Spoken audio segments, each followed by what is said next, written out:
বাগেরহাটের এসপি গণ অভ্যুত্থানের পরে, বিপ্লবের পরে, 5ই আগস্টের পরে তার বাগেরহাটে বদলি হয়েছে।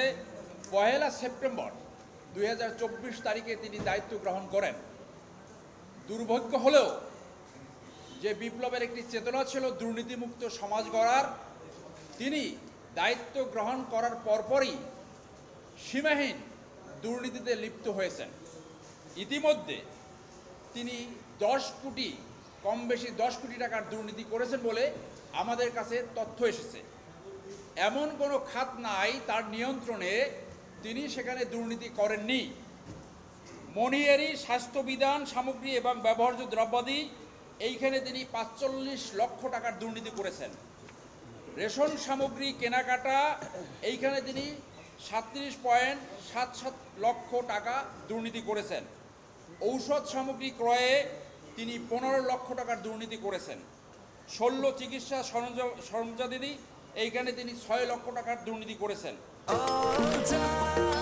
নিশ্চিন্তে খান স্বাস্থ্যকর অল টাইম পান, all time healthy life.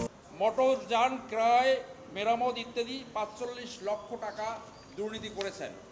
Petrol লুব্রিকেন্টে প্রতি মাসে 2 থেকে 3 লক্ষ টাকার দুর্নীতি করে থাকেন। কম্পিউটার ক্রয় এবং মেরামতে প্রতি বছর 4 লক্ষ টাকা করে দুর্নীতির অভিযোগ রয়েছে প্রতি মাসে। আসবাবপত্র ক্রয় 15.51 লক্ষ টাকা দুর্নীতির অভিযোগ রয়েছে।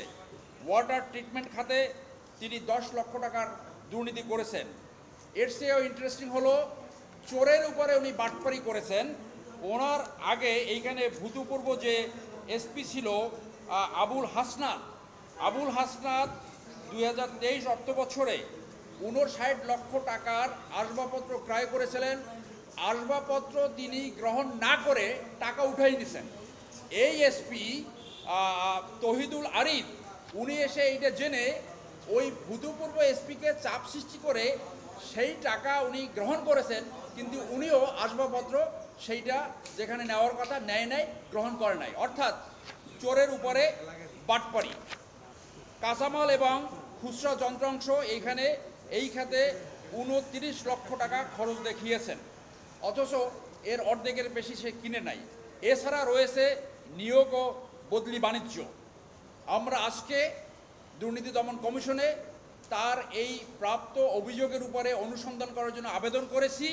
চেয়ারম্যান এবং কমিশনার অনুসন্ধান বরাবর আমরা এটার কপি দিয়েছি প্রধান উপদেষ্টার দপ্তর, স্বরাষ্ট্র মন্ত্রণালয়, inspector general of police, DGFI, ডিজিএনএসআই।